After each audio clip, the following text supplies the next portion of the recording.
Jai Radha Madhav Kunj Bihari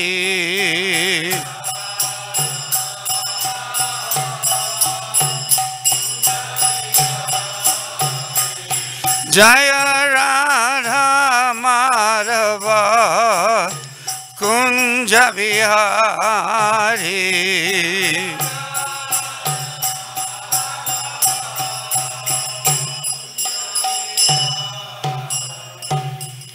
Jai Vishnupad Paramhans परिव्राजकाचार्य असोतर Satish Shriman His Divine Grace A.C. Bhaktivedanta Swami Sura Prabhupada ki jai. Anant Kori Vaishnavrinda ki jai. Namacharya Haridas Thakur ki jai. Prem se Gaur Shri Krishna Chaitanya Prabhu Nityananda Shri Advaita Gadadhar Srivasari Gaur Bhaktavrinda ki jai. Shri Shri Radha Krishna Gop Gopinath Shyamakund Radhakund Giri Govardhan ki jai. Shri Vrindavan Dham ki jai. Navadvip Mayapur Dham ki jai. Shri Jamunamaya Gangamaya Bhakti Devi Tulsi Devi ki jai. Srila Prabhupada ki jai. Gaur Premananda Haribo. All glory is the assembled devotees. All glory is the assembled devotees. All glory the assembled devotees. Jai Sri Sri Guru and Gauranga.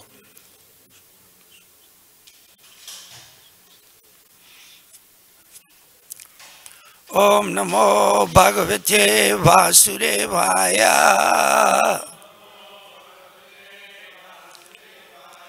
Om Namo Bhagavate Vasudevaya. Om Namo Bhagavate Vasudevaya.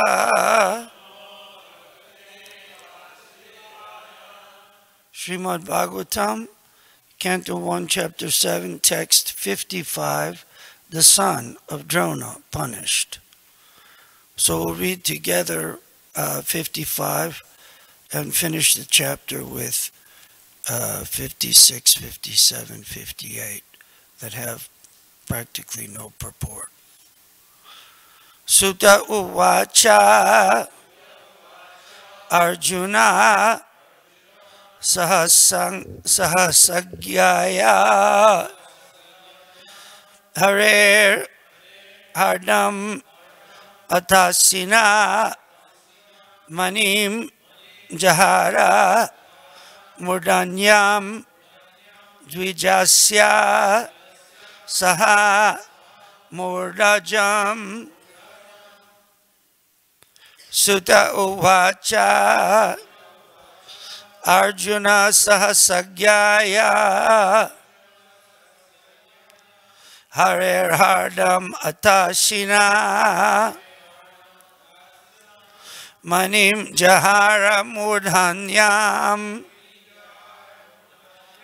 Dvijasya Sahamurdajam. Sutta Uvacha Arjuna Sahasagyaya Harer Hardam Atashina Manim Tahara Murdhanyam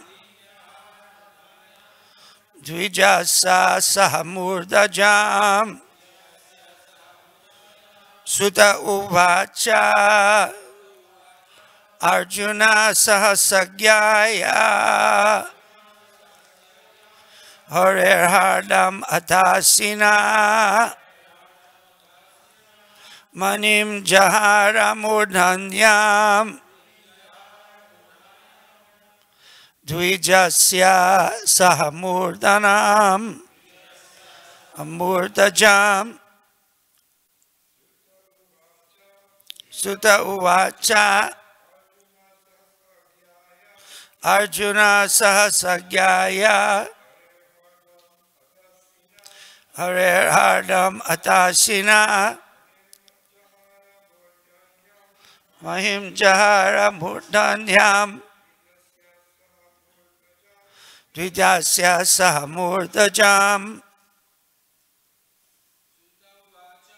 Sutta Uvacha Arjuna sahasagyaya Harirhardam atasinam Manim jahara bhutanam Dvijasya sahamurdajam. Matajis. Sutta uvacha Arjuna sahasagyaya Harirhardam atasina Manim jahara murdhanam Dvijasya samurdaya. Sutta uvacha Arjuna sahasagnaya Harirhardam atasina Manim jahara murdanyam Dvijasya samurdajam. Sutta uvacha Arjuna sahasagyaya Harirhardam atasina Manim jahara murdhanyam Dvijasya sahamurdajam. Sutta Goswami Uvacha said, Arjuna Sahasa, just at that time, Agyaya, knowing it, Hare, of the Lord, Hardam, motive, Ata, thus, Asina, by the sword, Manim, the jewel, Jahara, separated, Murdanyam, on the head, Dvijasya, of the twice born, Saha, with, Murdhajam, hairs. Sutta Goswami said, just then Arjuna can understand the motive of the Lord by his equivocal orders, and thus with his sword he severed both hair and jewel from the head of Asvatthama. Purport. Contradictory orders of different persons are impossible to carry out. Therefore, a compromise was selected by Arjuna by his sharp intelligence, and he separated the jewel from the head of Asvatthama. This was as good as cutting off his head, and yet his life was saved for all practical purposes. Here Asvatthama is indicated as twice born. Certainly he was twice born, but he fell down from his position, and therefore he was properly punished. Text 56. He, Asvatthama, had already lost his bodily luster due to infanticide, and now, moreover, having lost the jewel from his head, he lost even more strength. Thus he was unbound and driven out of the camp. Purport, thus being insulted and humiliated, Asvatthama was simultaneously killed and not killed by the intelligence of Lord Krishna and Arjuna. Text 57. Cutting the hair from his head, depriving him of his wealth, and driving him from his residence are the described punishments for the relative of a Brahmana. There is no injunction for killing the body. And text 58. Thereafter the sons of Pandu and Draupadi, overwhelmed with grief, performed the proper rituals for the dead bodies of their relatives. Thus end the Bhaktivedanta purports of the first canto, 7th chapter of the Srimad Bhagavatam, entitled, The Son of Drona Punished. Again, text 55. Sutta Vacha Arjuna Sahasagyaya Harirhardam Atasina Manim Jahara Mudhanam Dvijasya sahamurdajam. Sutta Goswami said just then Arjuna could understand the motive of the Lord by his equivocal orders, and thus with his sword he severed both hair and jewel from the head of Asvatam. Om Ajnanat Mirandasya Gyananjana Shalakaya Chaksur Unmilitam Jaina Tasmai Sri Gurave Namah. I was born in the darkness of ignorance, and my spiritual master opened my eyes with the torchlight of knowledge. I offer my respectful obeisances unto his lotus feet. So here, Arjuna understood the order of Lord Krishna, to kill him and not kill him. Just like that Rukmi. Rukmi was the brother of Rukmini.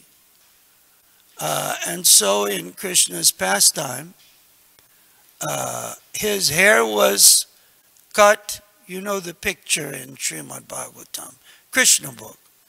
His mustache was half cut. His hair was half cut. So he became humiliated to the point where it was as good as killing, but he didn't kill the body. So similarly here, Asvatthama, who although he was twice born, he was actually a Dvija Bandhu. He was not really twice born due to his sinful activities. He was so sinful, not only did he kill the sons of Draupadi, the 5 sons, while sleeping in the camp after the battle of Kurukshetra, but he was also involved on the 13th day of the battle. There was a point where all righteousness was gone, finished. It stated the 13th day, Abhimanyu was the 16-year-old son. In modern days, he would be a sophomore in high school. He was the 16-year-old son of Arjuna and Krishna's sister, Sudama. Did I say Subhadra? I meant Subhadra.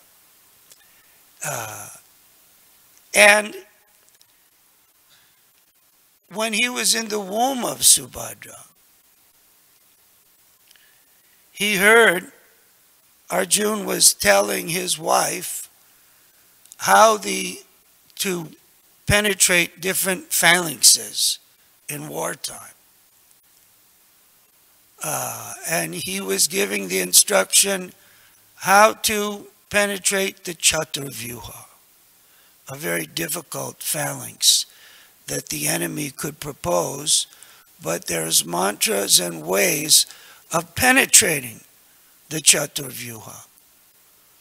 And Subhadra, being pregnant with child and maybe not being that interested in how to penetrate the Chaturvyuha, Chakravyuha, fell asleep during the instruction from Arjuna. Arjuna was giving her detailed instruction, and lo and behold, the child in the womb, Abhimanyu, was hearing all the instructions. But when she fell asleep, right after Arjuna had been explaining how to penetrate the Chakravyuha, he never had a chance to explain how to get out of the Chakravyuha because Subhadra had fallen asleep, and Arjuna decided not to talk anymore about warfare. So this Abhimanyu, from within the womb, from before the time he was born, learned the military arts. And especially this Chakravyuha, he learned half of it while he was in the womb. and never had a chance to learn the other half of the penetration and the dissolvement, getting out of the Chakravyuha. So on the 13th day of the Battle of Kurukshetra, the Pandava leaders got together, and they knew, because Arjuna was swept away by a different battle, the only way that they could penetrate this was with the help of their 16-year-old Arjuna's son, Abhimanyu. But they knew that Abhimanyu didn't know how to get out of the Chakravyuha. But they said, big warriors, big brothers of Arjuna, uncles, all said, don't worry, we'll go in right after you and make sure that we get out. No problem. So Abhimanyu penetrated the Chakravyuha, but somehow or other this Jayadratha knew what was happening, and he formed a block just so the other Pandavas couldn't get into the phalanx, and made sure that they were blocked. He was actually the cause of the death of Abhimanyu, because Abhimanyu alone went into the Chakravyuha and fought valiantly against the Kuru enemy, destroying all kinds of warriors. But then at a certain point they realized, the big leaders of the Kurus realized, we have to get rid of this Abhimanyu. He's just like Arjuna. He's so powerful. We have to do something extremely heavy to him. So he was surrounded. He couldn't get out. The Pandavas couldn't get in to help him. And he was surrounded by 7 Maharatis, including Duryodhana, Dushasan, Dronacharya, Kripa, Karna, Asvatthama, all big warriors. Asvatthama was there. And these 7 cowardly Maharatis broke all religious principles by ganging up on him 7 against 1, destroying his chariot, destroying his horses, destroying his weapons, and ultimately he was killed from behind, stabbed in the back with an arrow by Karna, while Asvatthama was fighting with him, along with Dushasan, Duryodhana, all big Drona, all big Maharatis. So Arjuna then declared, when he heard about the conspiracy of the 7 Maharatis, when the Pandavas heard the death of their nephew, Abhimanyu, 16-year-old boy,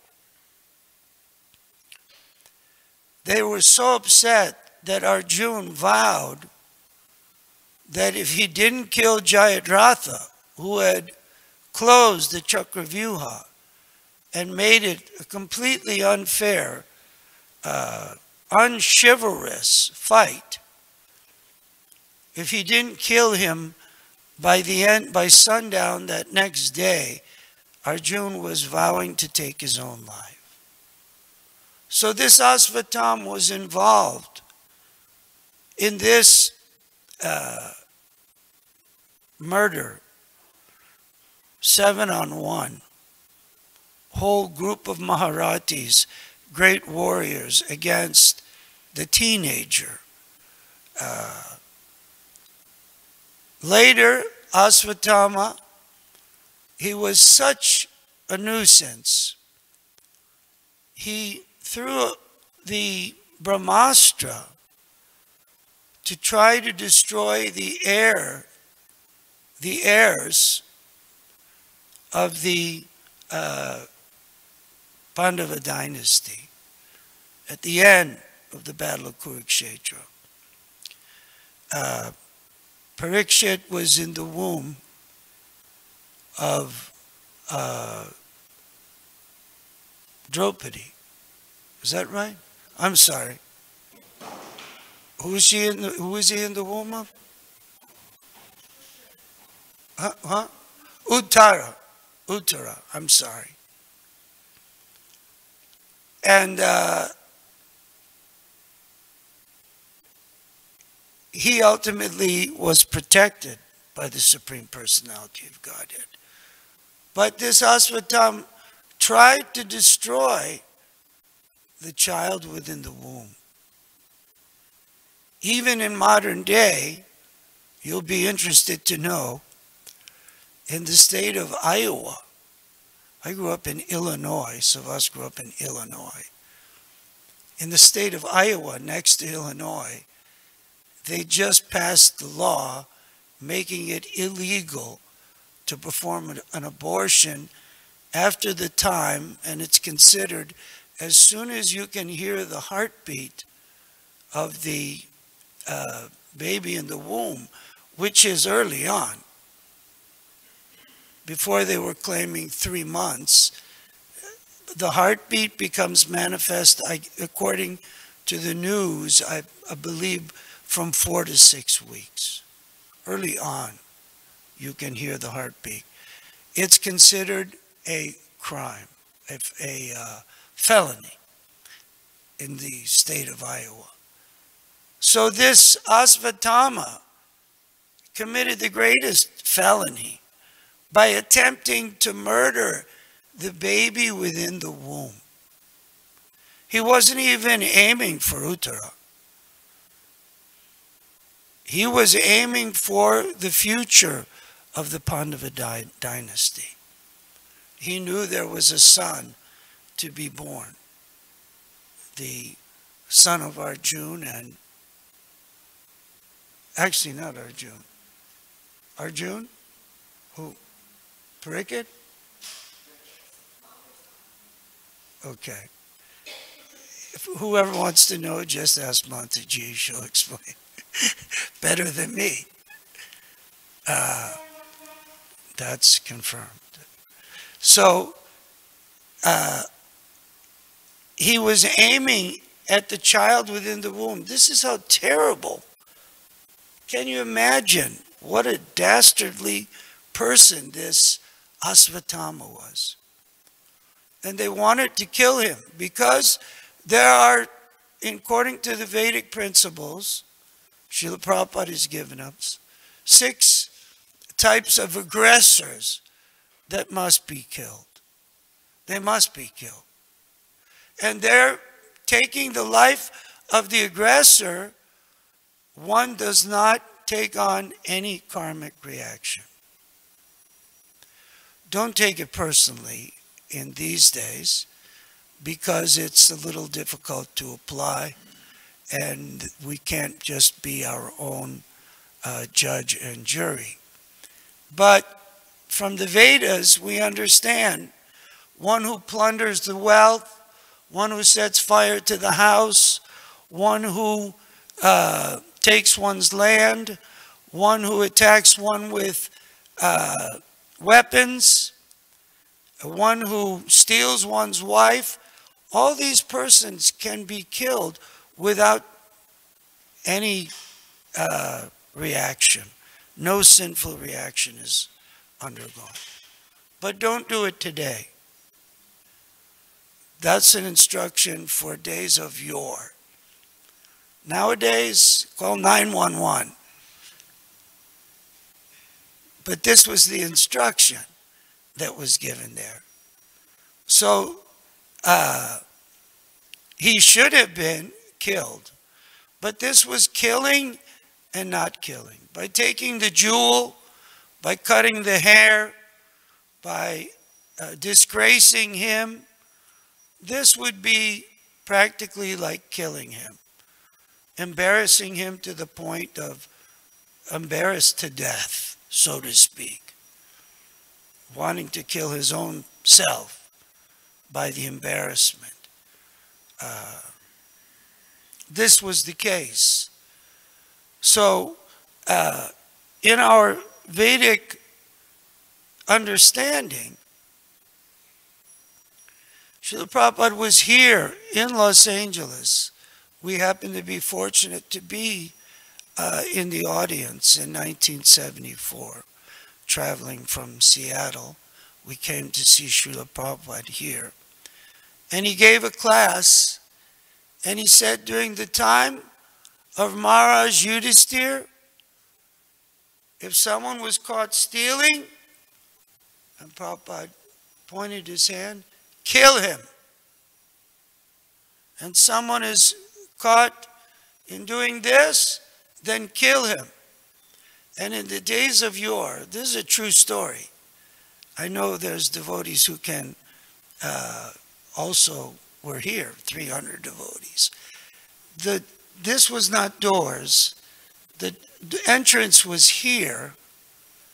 And Prabhupada, I think the Vyasa-san was here. Vyasa-san was here still? Yeah. Oh, across from the deities. It's still there. Okay. Anyway, it seemed bigger somehow or other. It was a long time ago, and maybe I was smaller. But this guy came in to the room with long hair and a beard while Prabhupada was saying these things. And he had two girls, arms around both as he walked in the temple room. And it was filled with devotees, morning class, 7:30 in the morning. Prabhupada said if someone was caught stealing, then kill him. If someone was caught this, that, kill him. And then Prabhupada pointed out, and it appeared that Prabhupada was pointing to this guy who just walked in the temple. If someone is caught having illicit sex, then kill him. And I turned around. Who's Prabhupada talking about? Who's Srila Prabhupada pointing to? By Krishna's grace, it wasn't me. I was a brahmachari at the time. And I looked, and it was this guy, and he actually thought, if we can find him, that Srila Prabhupada was pointing towards him. This was the Vedic culture. In the time of Maharaj Yudhisthira, if someone was caught having illicit connection, kill him. If someone is stealing, don't just chop it, kill him. This was how strict Vedic culture was. Not now. Don't do it now. This was days of yore, long time ago, 5,000 years ago, the time of Maharaj Yudhisthira. But the idea is that Vedic culture is so strict. Our spiritual culture is so strict. And Arjuna took the instruction from Krishna. He didn't make up his way of doing devotional service. He didn't make up what should be done, what should not be done. He was super intelligent, Arjuna. Greatest of Vaishnavas. But he took the instruction from Krishna, just like in Bhagavad Gita. Krishna told Arjuna, the whole Bhagavad Gita, if Arjuna didn't have some doubt or didn't have, as Leela, some question, where would be the Bhagavad Gita? The Bhagavad Gita, Krishna finally says to Arjuna, now I have told you everything. Now you tejasi tata kuru. Do whatever you like. I've given you the instruction. Whatever you like, you can do. And Arjuna's response, our response, Karisye vachanam tava. Whatever you have said, that I will do. I take your order. Nimitra matra bhavya savya sachin. Let me become an instrument for you, Lord Krishna. Let me become your instrument. Vaishnava is empowered, not that we think about getting the qualities of the great saintly persons, or we try to emulate the qualities of kindness and compassion and mercy. No, those are given by the spiritual master and by Krishna. Yasyasti bhakti bhagavatir akinchana sarvair gunas tatra samasate sura haro abhaktasya kuto mahadguna manoritanasati dhavato bahi. In the Srimad Bhagavatam it's stated, Yasyasti bhaktir bhagavati akinchana.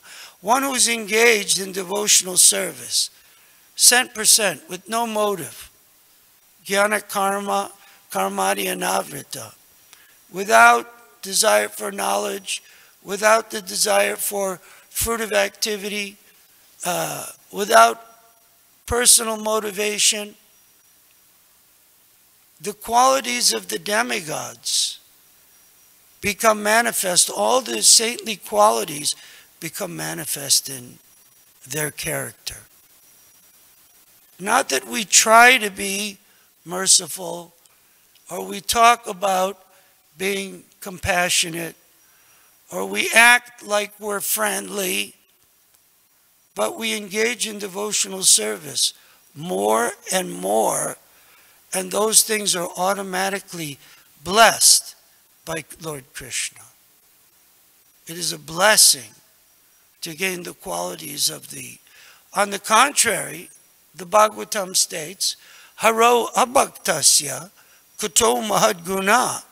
Even though one may have great qualities, may seem very compassionate, may seem very merciful, mahadguna, great qualities, manoritanasati dhavato bahi.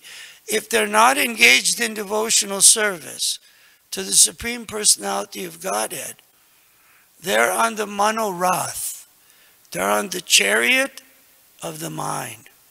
It's called manoritanasati, a manorath. It's a chariot of the mind. It's the whole vehicle of the mental state. That was us. It could be us. If we're not engaged in devotional service, we're on that big chariot. We're taking the ride.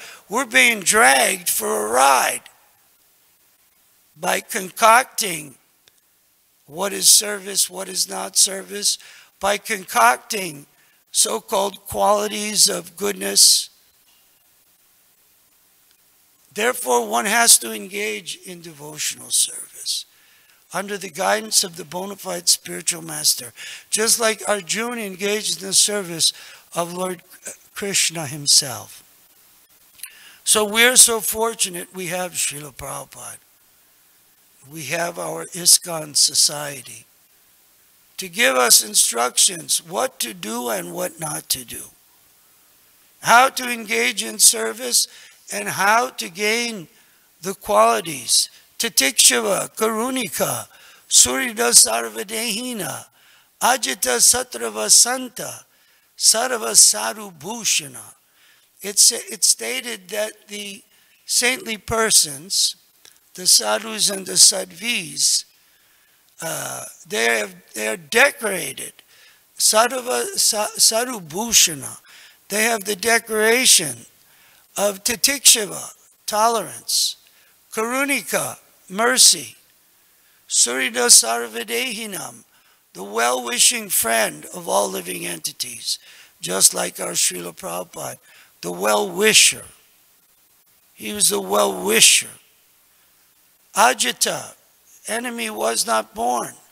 Satrava Santa, peaceful, abide by all the Vedic scriptures. Sarva Sadhu Bhushana. these qualities become manifest in the body of a devotee as they engage in devotional service. Sometimes we see new bhaktas come, and when they first come, they look, no offense, a little dopey. I know when I joined, I was smoking so much dope, I looked dopey. I think they called me dopey. But after a few weeks of devotional service and cleaning, shaving the head, someone came up and said, "You look like a Vaikuntha man." We see sometimes the new devotees coming. They look like Vaikuntha men and women. Like they're from the place where there's no anxiety. Because they're gaining devotional qualities. They're so bright and brilliant that people, when they see them, Srila Prabhupada said, when people see our devotees so bright and brilliant, dressed in their Vaishnavi attire, they're at once struck. I've heard that when one remembers, I don't know, this is from Prabhupada, this is said to be from Vishnu Janan, that he gave one class once, I was there, and he said that just like the machines in Las Vegas, when you pull that lever and the cherries and I don't know all the things, but it spins and then it locks on the three. And of course, if they lock all three together, you get some prize. Similarly, our consciousness, we go over all of our activities when we remember Lord Jagannath, Baladev and Subhadra at the Rath Yatra festival, and all of the devotees dancing and chanting, and the brilliance. Anyone who's seen that, their mind becomes locked. Just like the machine. It becomes locked on that scene of the Rath Yatra. Any scene, for that matter, of Krishna consciousness. And Srila Prabhupada said, when they see our devotees so serious and sincere, they're at once struck. They're at once struck. Because devotees aren't thinking, Janmaisvarya Shruta Shri.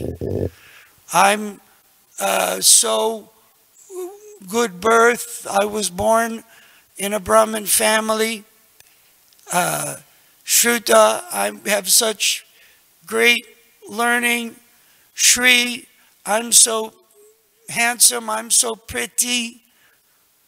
Janmaisvarya Shruta Shri, Edamana Madak Puman. Those are intoxications. That is not the consciousness of a Vaishnava or a Vaishnavi.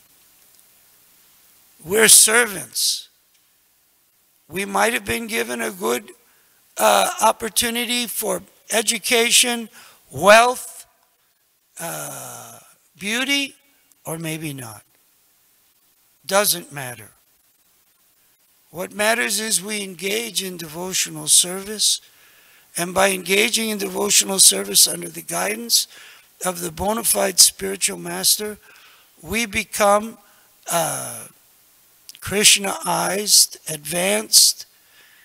We gain the qualities of the sadhavas and the sadhvis, and gradually, following the order, as Arjuna followed the order of Krishna, we'll be able to engage practically in devotional service.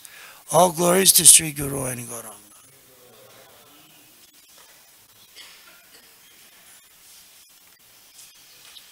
Ta ete sarva sadhi, sarva sangha. You want to have a mantra, a verse class? A verse class? Verses? Sure. Do you know a lot of verses? I'm learning it gradually. Do you have, I have a